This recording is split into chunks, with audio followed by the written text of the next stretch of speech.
All right, it's that time of the week again, and we are back with Out of the Rut. I'm your boy, X. I'm Ron. And today we have Dave Steele joining us on the table to talk about Dads of Steele.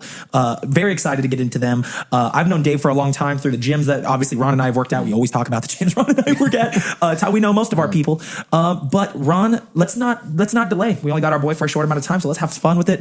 Kick us off, Ron. Yeah, so I read through your story on Dads of Steele website, and what stood out to me wasn't just fatherhood. It was more of like discipline, health, and service being a response to a major life shift, right? So something that started off personal grew into real community, real events for fathers who are trying to show up stronger for their families.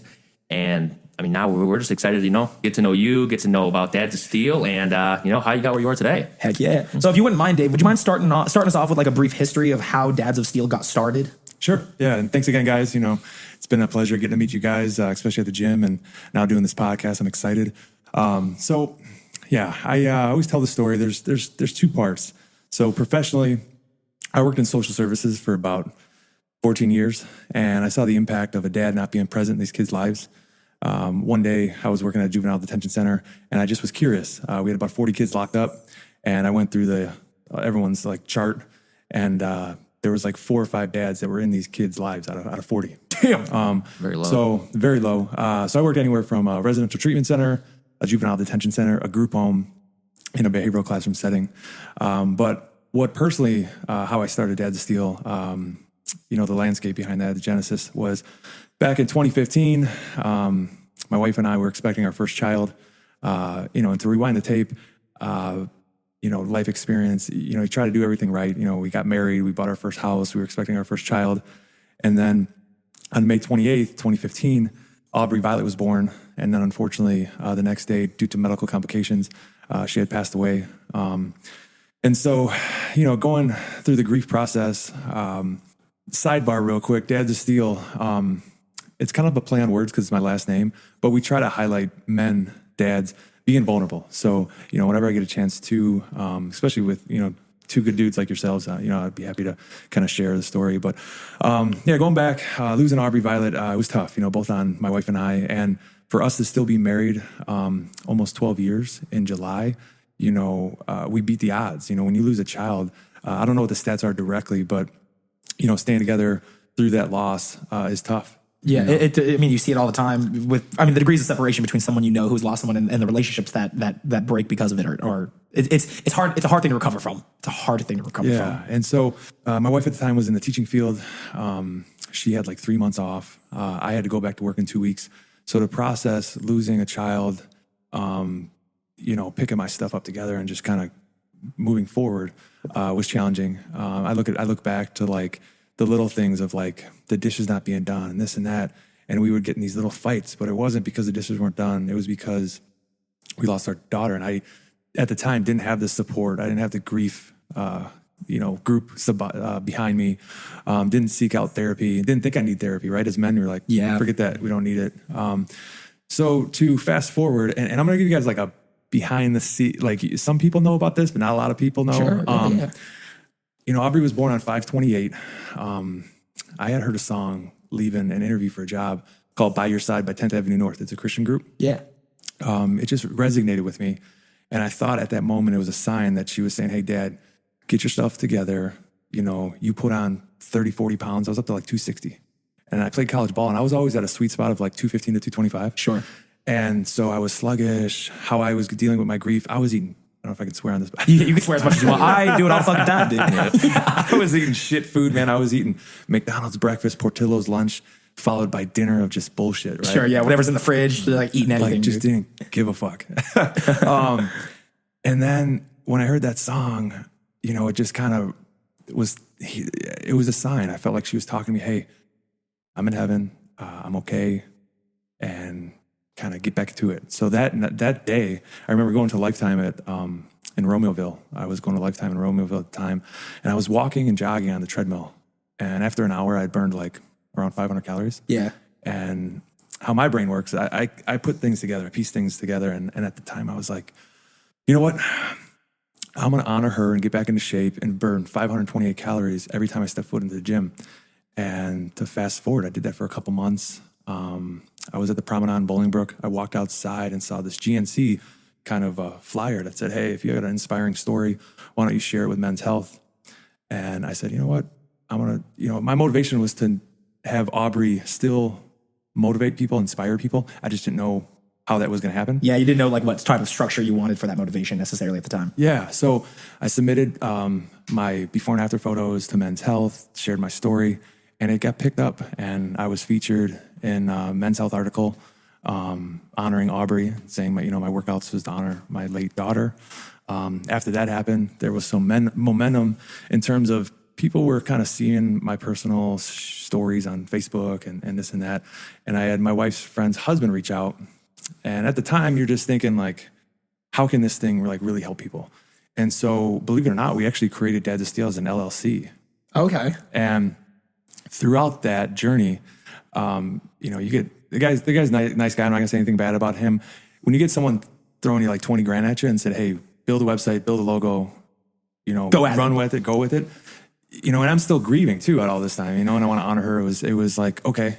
And then throughout that process, I was like, something doesn't feel right. And I think on the back end, he maybe wanted me to be a social influencer. Yeah, he wanted to take on a little bit more of like, how can we leverage this story financially versus like the actual, just letting the story inspire on its own. 100%. So in 2019, we had disconnected and dissolved the LLC. And through the help of not only my wife, her close friend, Jenny, thank you so much. She's an attorney. We had bylaws written. We formed a board. And in 2019, we became an official 501c3 nonprofit, Dads of Steele. Hey, that's so fucking cool, dude. And honestly, like, kudos to you for one incredible story. Like, taking from hearing the song to Aubrey being born, and like in a weird vicarious way, feeling like she's cheering you on and wanting you to keep going. Like, huge emotional hurdles you have to go through that. But then also like to be able to open up vulnerably for Men's Health magazine, and then for someone to come in and be like, hey, there's something we can do with this, let's make money, and you to be like, hey, whoa, like that's not what this is. Like that takes a lot of like self-empowerment to be able to make that call, because some people would see the dollar signs and see the opportunity there and be like, okay, cool, great, let's keep it going, let's make money off this. And that wasn't what it was about for you, and you wanted to claim that ownership back. So freaking mad props for that, dude. Appreciate it, man. Appreciate it. And it's hard in today's world, right? Like, it's a lot of social media presence and what you're doing, what you're not doing, how you're posting. I mean, he had connections. He had major connections. I mean, we could have had a Dads of Steele chili. We could have had this. I mean, we did events at Jewel trying to promote.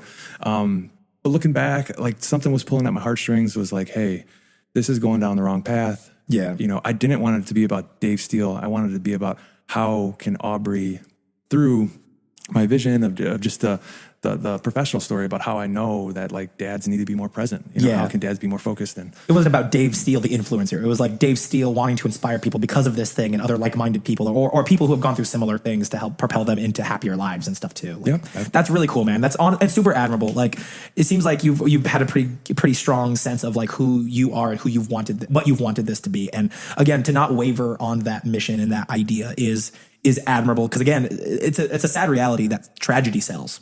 It's a sad world we live in. People gravitate towards tragedy, sad stories, and be like, oh, cool, can we make money off this? And yeah, it's incredible that you were able to kind of brush that off and take ownership of Dads of Steele and make it back to what you wanted it to be. But let's get into more Dads of Steele.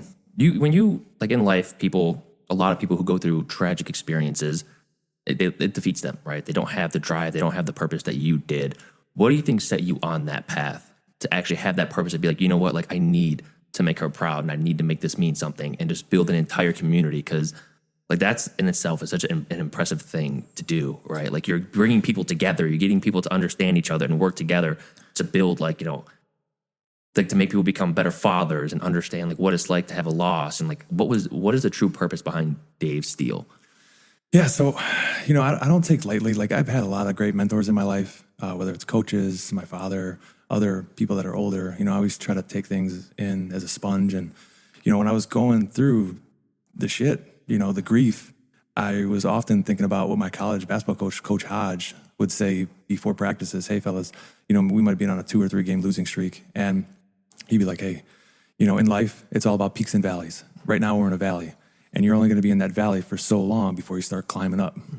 And I felt when I hit rock bottom of like being lethargic, not feeling my best. I'm active. I mean, you guys see me at the gym. I'm probably at the gym like every day. Sometimes twice a day. I work there, bro. You're there more than I am. And they pay me to be there. Yeah. So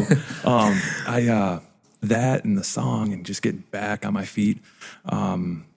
and having purpose, during that time when I was trying to reinvent myself as a person, because, a lot of stuff, we all have stuff going on in our minds, and I was at a dark place, and, listening to a lot of podcasts, positive stuff. One of the things I listened to, I can't recall what university it was, but Matthew McConaughey gave a speech at a commencement speech, and he talks about filling your daily cups. What does it look like for everyone? And that really resonated with me because, I'm married, I have a child, to sidebar real quick.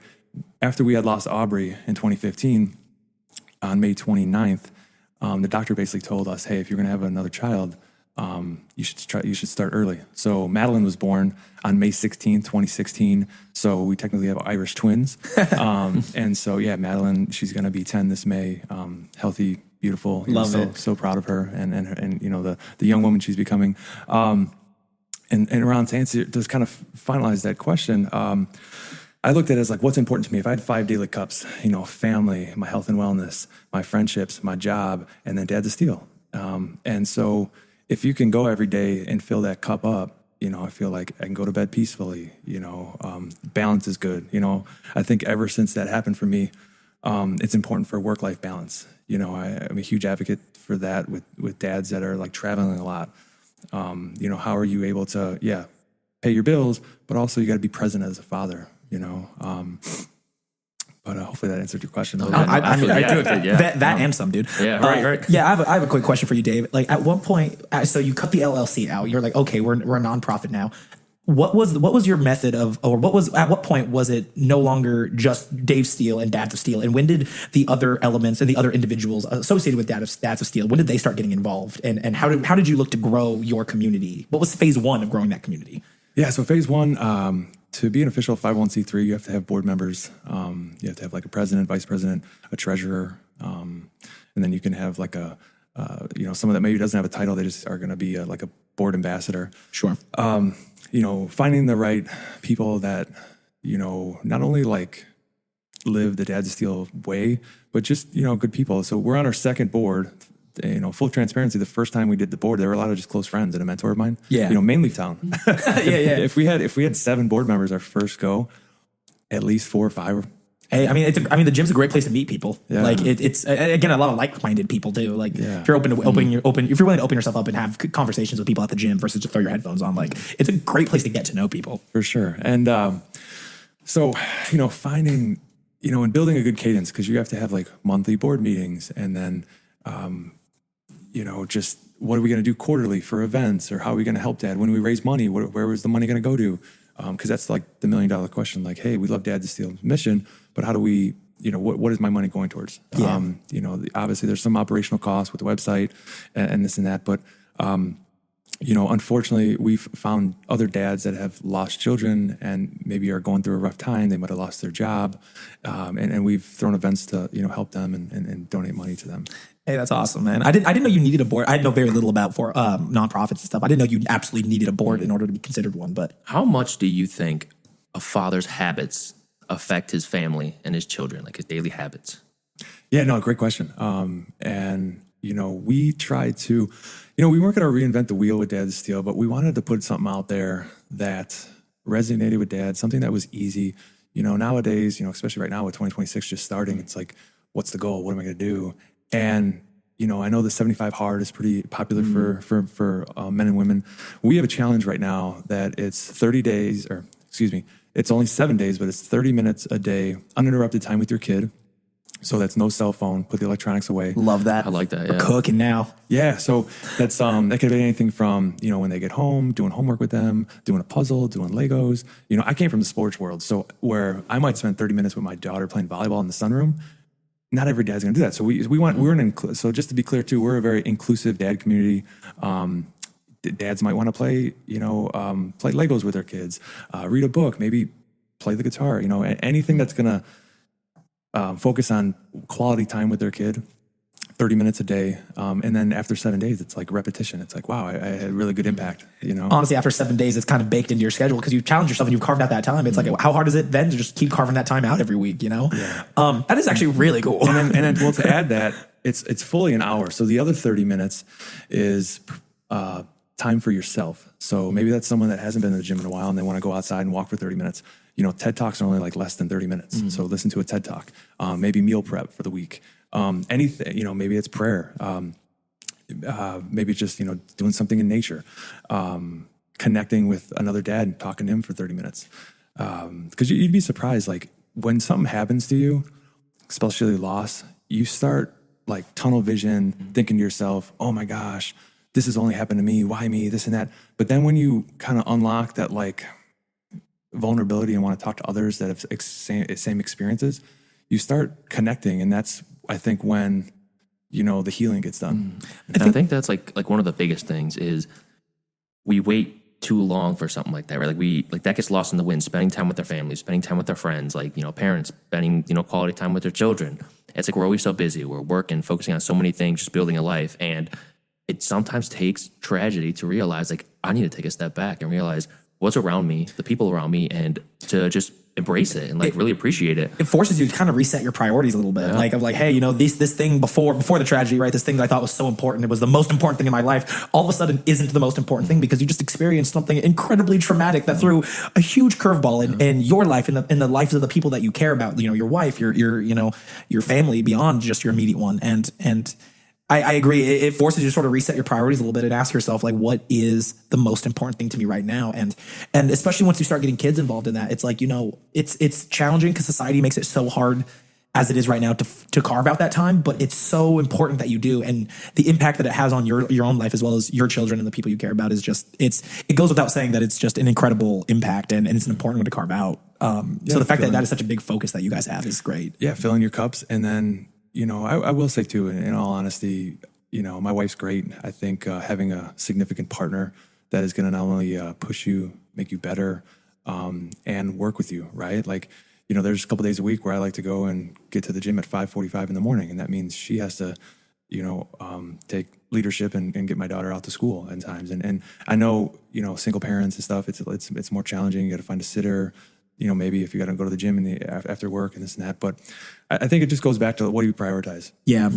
And I think too, and you kind of like the importance of like the community aspect of of the grieving process. Cause like you said, we get that tunnel vision, but then when you sort of like broaden your vision and you understand that, hey, I'm not the only one who's gone through this. And there's actually a lot to learn and there's a community to be built from those people who have that shared experience. Like it's something that I feel like could often that we, in our very like narrow centric society where it's like everything is online and everything is all of our communications is through text or phone or voice chats or whatever. It's like, the physical relationships that you're able to build with your community, right? The people at the gym, the people in your neighborhood, the people in your HOA or whatever the hell, your community's from. It's like, there are people within your immediate communities that you would probably be surprised to know have experienced this too, that are not that far, but you don't need to go searching for those people online always, Online's a great resource, but there's people immediately around you that are willing to help you and could probably take some of that load off and understand what that's like. Yeah, and so one of the first people we helped, unfortunately, was found. At the time, there was a person in the cafe that went through a loss of his child,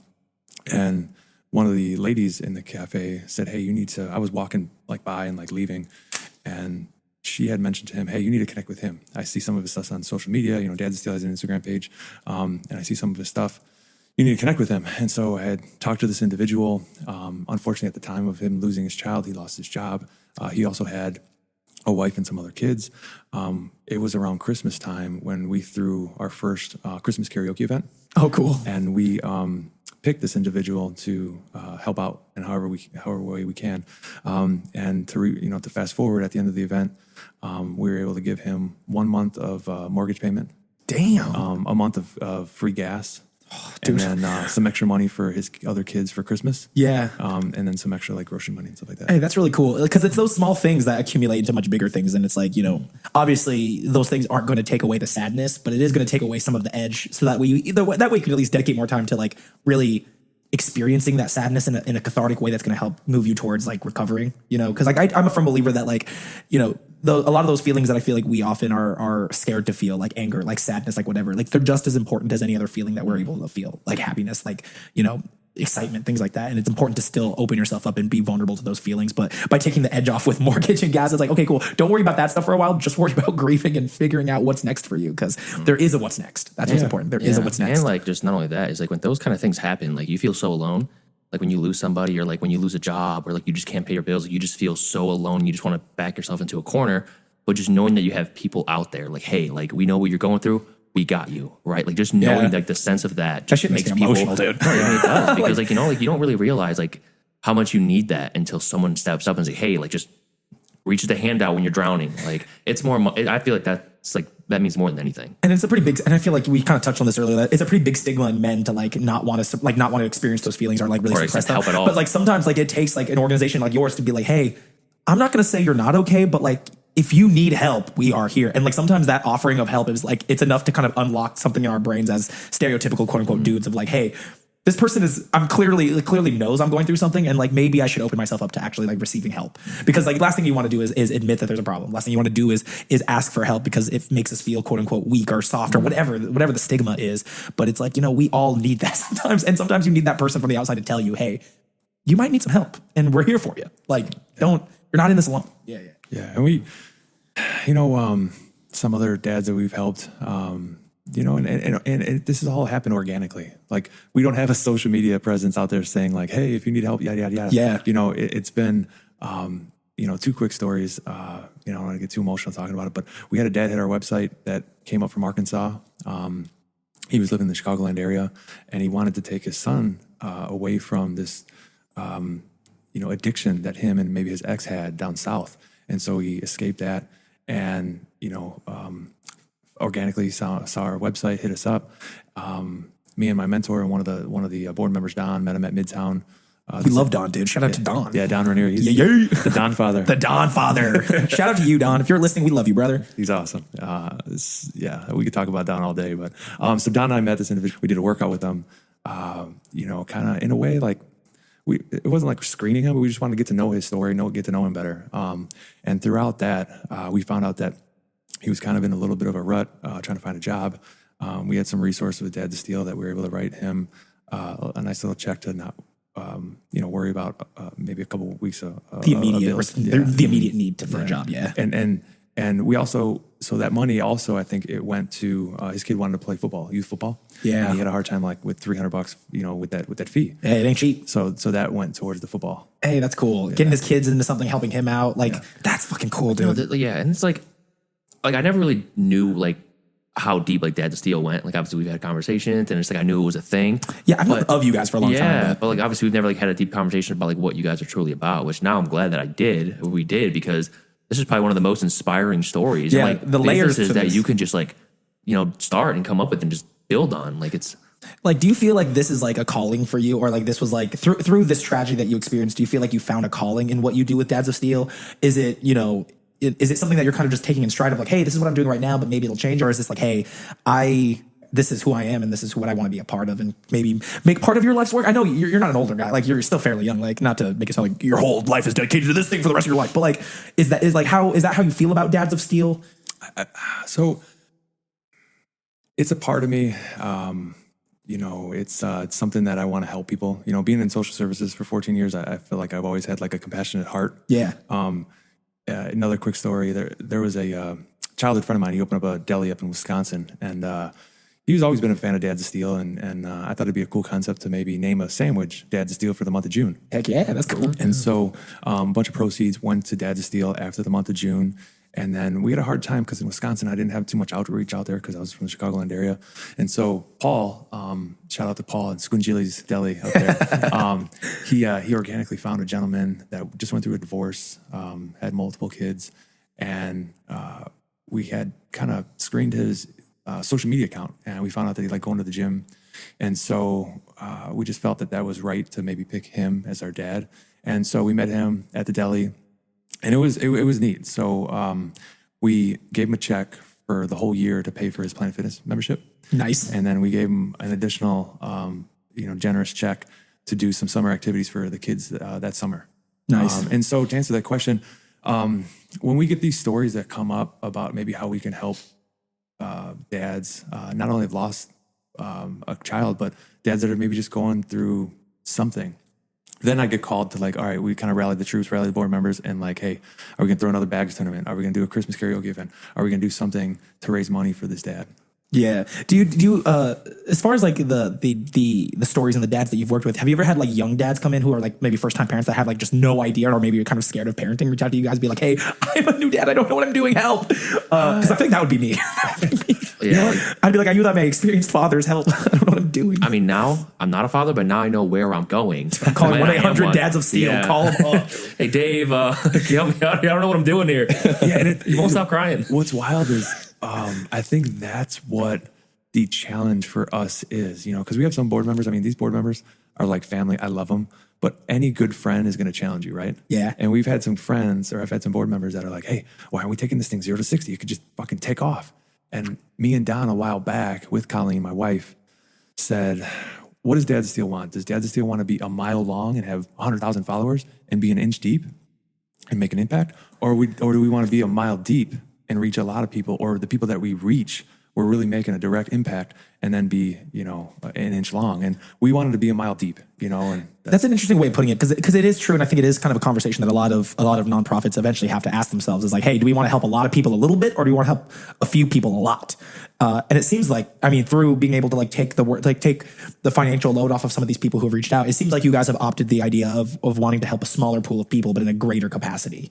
And is that generally right? Yeah, and it all comes down to resources too. I mean, we have our quarterly events, and we have a decent amount of money that we can help out. But I think that's the goal eventually, is like, how do we partner with bigger companies? How do we raise more money? And helping out people with medical bills and certain things would be like the next steps. How can we write a $20,000 check? Yeah. No, that's awesome, man. That's awesome. Yeah, no, it's great. I mean, it kind of just shows the quality over quantity side. It's like you're in it for the people, not the money. You're in it for the genuine, and not just the fame and like making it. Yeah, and it's important not to grow too fast too, because I think that overwhelms people. Like when you kind of like with the whole LLC thing, it's like, yeah, we can grow this thing real big and make a ton of money, and it's like, okay, well, now it's not my thing, and it's the mission or the intention of what this organization is supposed to be starts to get muddied, and it's like some people really lose their drive in that because it grows too fast, and it's like, well, now I'm not really helping people anymore, so I guess I'm just not going to do this thing anymore. And it's like pacing yourself and asking yourself like, hey, what is a great way that we can help and give back to the people that are needing the help, while at the same time making sure that we are still in a position where we can still continue to greatly impact people for the future, and maybe down the line help a greater number of people. But right now it's like pacing yourself to grow at a pace that makes sense for the organization. And it seems like you have a really good grasp of what that pace looks like for you guys. Yeah. And so, our mission statement is to strengthen communities and families to be fully present in their kids' lives. And we have 3 C's: being committed, connected, and courageous. And I think it just goes back to that of, being a committed father, being present, and that connection piece. It could be a connection to other guys you meet at the health club, other guys maybe you meet at your church, or just men that you feel comfortable being vulnerable with, and then being courageous. Because, there's going to be times where, your son or daughter might be going through some stuff, or you might have to kind of jump in right there with and be courageous about certain things, because life's all about, the peaks and valleys. And I mean, obviously, with how the direction you went, like dropping the LLC, going with the nonprofit path, and it just shows that the core values are real, and you guys really stick to your mission, and it's very impressive, because people can fall into that like, oh man, that's a big check, or like we're gonna get big, let's just go with it. But you just kind of just stuck with, no, this is our purpose, this is what I want to be about, this is what we're going with. Your 3 C's are cool too, because like I like courageous, like all of them are great, but I like courageous specifically because like to be courageous implies so much more than just what the word is. It's like you have to be brave to be courageous, and to be a parent is to be brave. Like you are in charge of. I don't want to use the word thing as like a life. Like yeah, but you're like in charge of this life, and for the next 18 years, and even after that, because you never stop being a parent. Even after they're an adult, they're still babies at the end of the day. You're babies. But it's to be a parent and to be a good parent requires bravery, because you're not going to be around all the time, and you have to make sure that you instill values in those kids to be able to maneuver this world on their own and be able to let go of that leash and be like, hey, you know what? I did everything I possibly could as a parent to set yourself up for success. And I think a lot of parents struggle with that kind of bravery sometimes and letting go of those reins. I know there are times when my parents had a hard time with that, like off and on growing up of like, did we set you up or are you going to fucking sink, dude? But you have to have trust in your community. You have to trust in yourself. And that's a freaking scary thing, dude. Well, piggybacking off that, one of my one of the coolest events that we throw every year, this will be year 3, is the daddy-daughter forever dinner date around Valentine's Day. Oh, cute. So it's highlighted for dads and their daughters, but anyone is welcome to come to this daddy daughter or daddy date night. But to your point of like, as girl dads, how do you set the precedent of how you should be treated? Opening the door for them. We invest a little bit of money, so every daughter that comes in or every child that comes in will get a rose. Oh, that's cute. And so it's, we hope that the cell phones are away and they can just hang out with their daughter and just have some quality time. But we usually do it 2 or 3 days before Valentine's Day. It's at Gia Mia in Downers Grove. And it's special. The first time it really took off, and I remember walking in with my daughter just as guests and customers, but I saw like dads really owning it. Like dads got dressed up, the daughters were in dresses. Yeah. Like it was cool. It was like a date, and how like I said, Ron talked about like just being a dad in general, but being a girl dad, that's your baby. And that's like a forever honeymoon, right? You go through that honeymoon stage with girls or whatever. Yeah, yeah. But like when you have a daughter, it's like a forever honeymoon. That's your baby girl. Yeah. And you want to make sure that they're treated right, you treat them right. And so that's one of our coolest events that we do. Did you feel like your perception, like, and this might be a weird question, so I might cut it depending on how, like, do you feel like having daughters, like, or having a daughter, like, did that change your perception and sort of facilitate Dads of Steele as far as like things like the daddy daughter date type thing? Because like, I think something I notice sometimes online is like, you see toxic behavior all over the place because that's what sells on social media, on the internet, blah, blah, blah. And it's like, sometimes I feel like once those people have daughters of their own, it's like a flip switch of like, oh my God, why have I been this way? Like, or like I did not do enough, or I maybe have been all wrong about how my perception of women has been. And did you feel like that shift happened for you at all when you had a daughter? And how important was that if you did have it? I think it goes back to like losing Aubrey. When we were expecting our next child, I didn't care if it was a boy or girl. I just wanted the baby to be healthy at that time. Yeah. And, I did well playing sports growing up. And so a lot of people will come up to me because I played college basketball. Say, oh, don't you want to try again for a boy? Or don't you wish you had a boy? And my honest answer is, I am just thankful that my daughter is healthy, that we have a healthy child. I've heard that a lot. Like even with all my brothers and sisters, it's like, they're like, yeah, my brother, he's like, I want my first child to be a boy. I want him to be a football player. I want him to do this and that. The moment he had a daughter, he was like, I didn't even care anymore. That it was it for me. Like she was here. I'm glad she was healthy. And like that at that moment, that's what I wanted. Yeah. So, well, think about some of the biggest dudes in Hollywood, like The Rock. The Rock's got all girls. Yeah. There's a handful of other dudes that you look at and you're like, man, that guy's a stud. Like all girls, girl dads. Yeah. Girl dad's a thing. And so, I have a younger sister, so it's just me and my sister. I've always been able to like talk to women as friends pretty easily. Platonically, pretty savvy with that. Yeah. So I think, having to answer your question, I don't know if it ever changed. I knew boy or girl, I was just going to be all in and give her or him all my heart. Yeah. Oh, that's cute, man. I like that. For those who are struggling with fatherhood, since we're on like the fatherhood note, what is one place they can start, like a small step they could take? There are people maybe who don't know who they are as a father or don't know how to handle being a father, right? Just coming into it. Yeah. So, I read this book late 2025 or listened to Audible book. It's called Atomic Habits by James Clear. And I think, fatherhood is all about like good, healthy habits.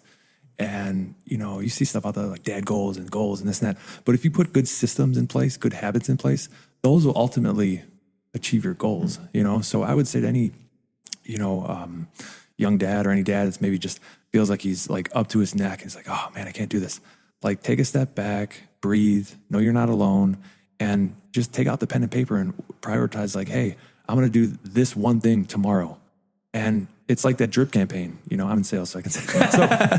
So the drip campaign, it's like you got a bucket that's empty, and then you just one drip. Then next day another drip, and then after 30 days, it's like you got some decent water in there. Or the laying the brick foundation is, any dads out there like, okay, what can we focus on? What's in your circle of control that you can control, and lay that perfect brick day one.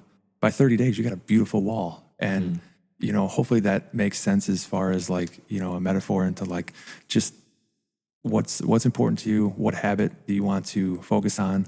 I remember like changing a diaper for the first time. I was like, this fucking is hard. It smells bad and it's Funny complicated. thing is like, like when I was babysitting my niece and nephew, the first time I changed my niece's diaper, or I think my nephew's diaper, sorry, I put it on backwards. I didn't know. I didn't know it was a thing. There's a right and wrong way. Shit. So like my sister, like she's like, Dude, did you change his diaper? I was like, yeah, why? I wasn't going to leave him in that the whole time until you got back. She's like, well, you put it on backwards. And I was like, I didn't even know there was a difference. Yeah, dude. Honestly, don't quiz me on anything kids related, man. I'm horrible. My sister has 3 kids, and I've never changed a single diaper. Every time I visit, she tells me I'm going to, and I'm like, nah, I'm good. I'm biased. Boys and girls are different. Like I have a couple nephews I've changed. You know, they've had like the little tent where you got to put the tent over. Oh yeah, so spray. Yeah, you know? so you're not getting blasted, bro. Yeah, and then as far as like female, like, you know, being a male, like at the first time, it was all new, and it's like, okay, I need to wipe because you don't want to get like a infection or anything. Yeah, yeah. But you don't want to wipe too hard, and then it's all the nuances. Is all crazy. the nuances nuts. But I think to circle back and close that loop, Ron, is everything's going to be a challenge at first, but you know, another thing I kind of tell people with Dads of Steele, like, we're our kids' first superheroes. So that kid is looking up to you. They're not watching the fucking Hulk, Iron Man. Yeah, they don't care about Spider-Man yet. They don't care about till they're 5, but like you are Spider-Man. You are the superhero in that kid's life, and own it. Be about it. Do what you need to do. Step up. Be present. And each day will get better if you think you're going through the rut. Hey, I like that. Hey, bringing it back to the namesake, dude. Right. Have you ever, throughout the history of Dads of Steele, have confronted or has anyone ever come up to dad, like you guys as an organization and have been like, nah, this ain't it, I don't get it, or like they want to join but like they aren't aligned with what you guys are, and like how do you guys facilitate those types of instances? Yeah, so you know, all the time. I mean, initially, I think even still, if you would have asked even people on our board, like they think that, you know, unfortunately you have to be like a grieving dad. That was a big component. You know, we had a grieving call once a week. We had dads all over the world. We had a dad from the Netherlands. Oh, cool. We had shout out to Andy McCall out in East Tennessee. He was our leader. Unfortunately, he and his wife lost Penelope, but Andy dove in and was helping St. Jude over in Memphis, and he was our leader pretty much the whole time. And you know, that was like a focus of us helping grieving dads. With that being said, you know, on our online platform with Instagram, with our website, we try to be an inclusive dad a group, you know, non-denominational. So we've had some churches maybe that come and want to support, but we don't want to feel like we're leaving anyone out. Sure. You know, we've even featured 2 dads from New York that are married, and they are raising 2 beautiful kids, and they're giving those kids all the love and support that they can. And you know, like I said, I actually challenged a kid one time at the juvenile detention center that didn't have any parents. He was living with his grandparents. And, you know, I said, hey, would you ever consider someone adopted you if it was like 2 gay men? And you could tell his wheels were turning. He was kind of like... Yeah, like weighing the options in his mind of like how he personally felt about that. Yeah, especially like a teenage boy, like, oh, fuck that. Like, I wanted to have that, you know? Yeah. But then you start thinking like, wow, like I might have a loving home. I could have this. Yeah, and how important are those to you? Yeah, you know? and so...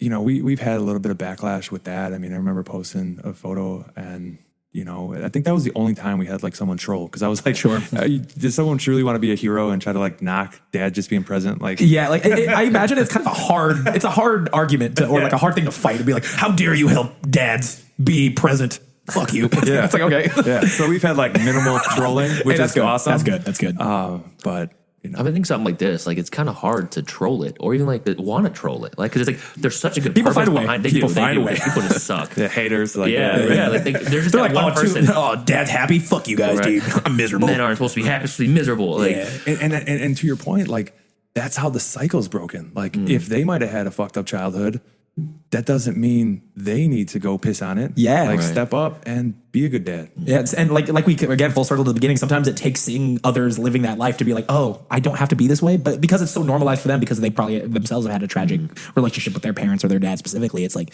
you know, you see people happy, you see dads in the same position as you, if you are a dad, living happy lives, being present in their kids, and you ask yourself, why can't I be that? You know, why am I this way, and why can't I be more present and be a better role model, parental figure, whatever the heck, you know, you're trying to be. You know, you have to be open with yourself and honest with yourself too. And being honest with yourself is hard.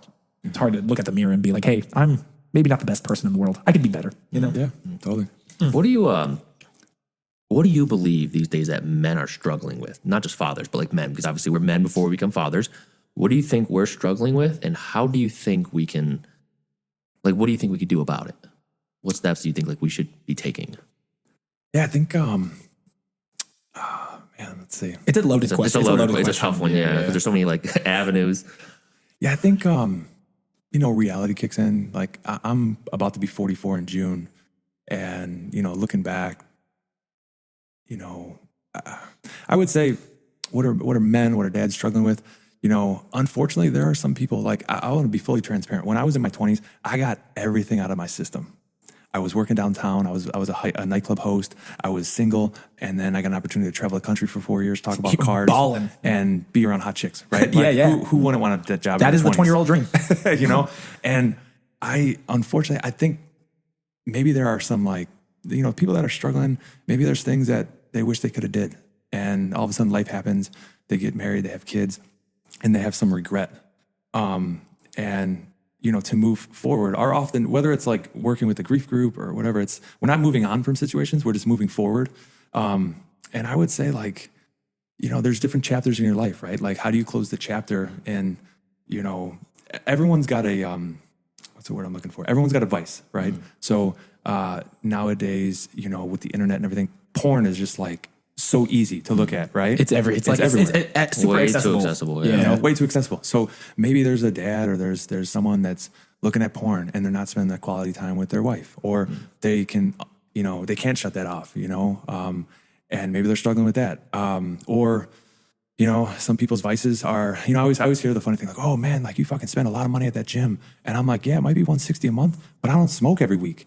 Yeah. I don't drink all the week. Yeah. Among the world of vices, it's not the worst one. There are definitely worse vices to have. There's people that are spending $40 a week on cigarettes. Yeah. Right? And honestly, those are some cheap things, bro.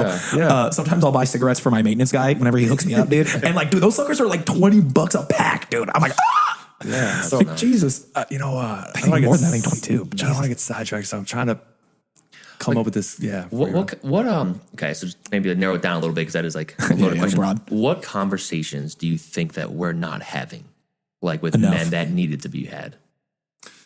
Yeah, I think things that you're struggling with. I can call Don Ranieri tomorrow and be as vulnerable as I can to anyone. He is like family. There's a movie called Peanut Butter Falcon that in that movie there's a quote that says, friends are the family you choose. Mm-hmm. And so Don is like family to me. So I'm hoping, those men that are struggling with things have a support system, because whether it's talking about porn, whether it's talking about drinking, whether it's talking about how, in high school I rocked, but now I'm fucking 50 pounds overweight and I don't know what to do. Yeah.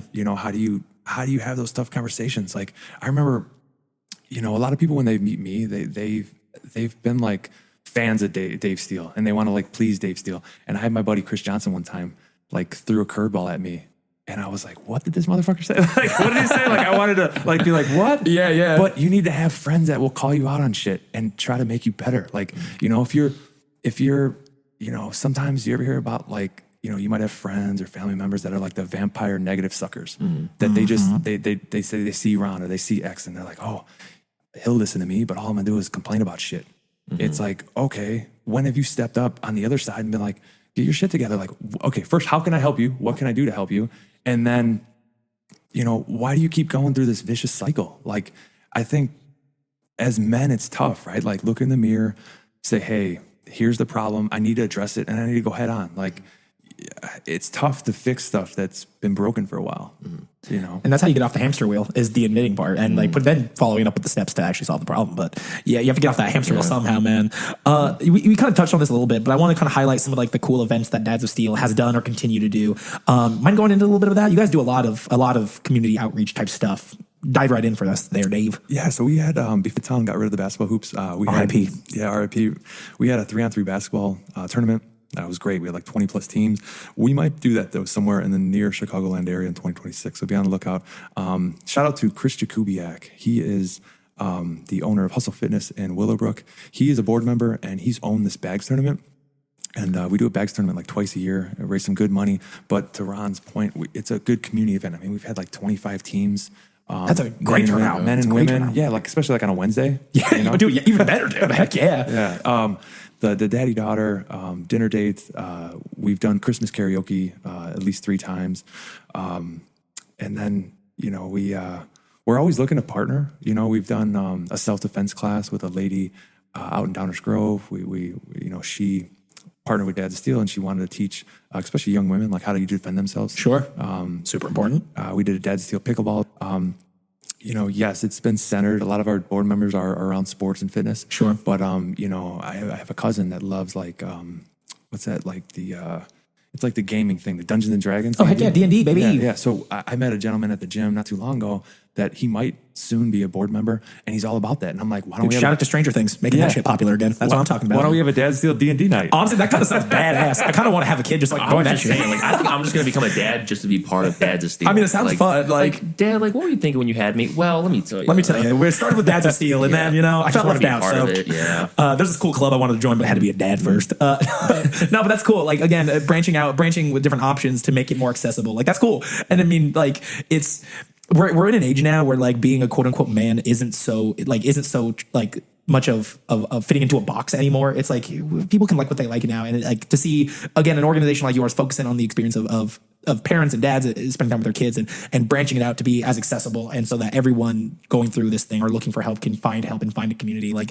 I'm a big believer that community is important. Friendship makes the world go round. You're only as good as the people you surround yourself with. And it 100%. Seems like Dads of Steele is a great community to surround yourself with if you're looking for community, self-improvement, ideas, and methodology of being a more present parent in these kids' lives. So that's fucking cool, dude. Yeah, man. And there's two people I want to give a shout out to, just because, to your point, Ron, and X, I think you've said, like, how is your vision to take this thing and really spike?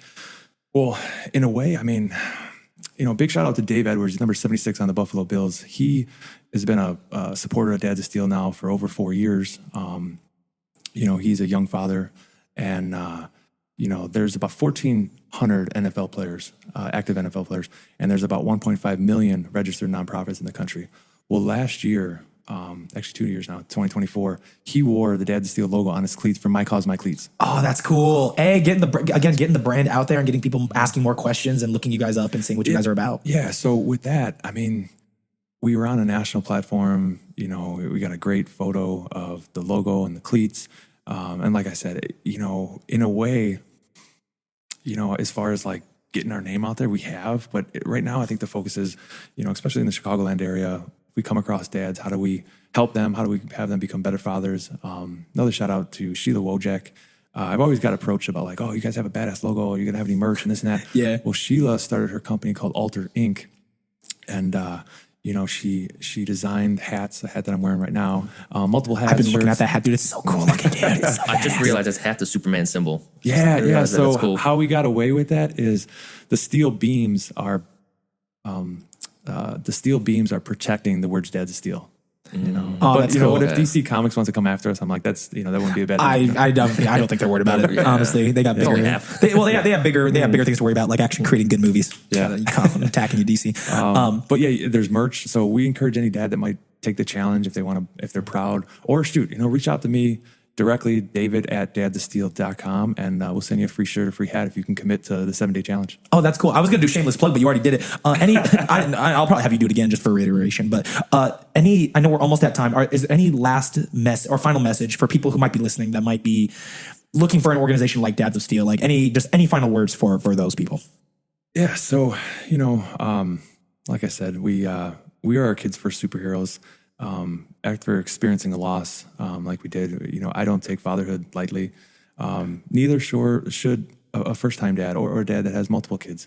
Feel free, anyone listening, hit our website up, kind of learn about the organization more. If you follow us on Instagram, see the content we put out there. We're just trying to create a culture of being present, strengthen communities, families, by being committed, connected, and courageous. And, if you're in the Chicagoland area, we'd love to meet you. I think maybe the next step is doing like a monthly or bi-weekly meetup at like a coffee shop or something. Yeah. Hey, well, thank you so much, Dave. I appreciate you sharing Dads of Steele story, your story especially. Excited to see what cool things come with the organization as you guys continue to thrive and grow. Ron, any last minute words, my friend? I mean, I have a lot of questions about. We're out of time. I'm just so interested. I know. We might have to bring you back, Dave, for a follow up, man. Because I was so into the stories. Yeah, I love stories, man. I fucking love them. But listeners, as always, this has been an episode of Out of the Rut. If you ever have any questions for us, you can always reach out to us at outoftherut@yahoo.com. We have our Instagram. We have tons of interviews lined up, more episodes lined up. Feel free to hit us up if you have any questions. Once again, thank you so much, Dave, for joining us on an episode. Again, fucking incredible story, dude. Appreciate you both, man. I wish you nothing but the best in 2026. And you too. Same to you, man. But listeners, y'all stay lit, never quit, and we'll catch you guys next time on Out of the Rut.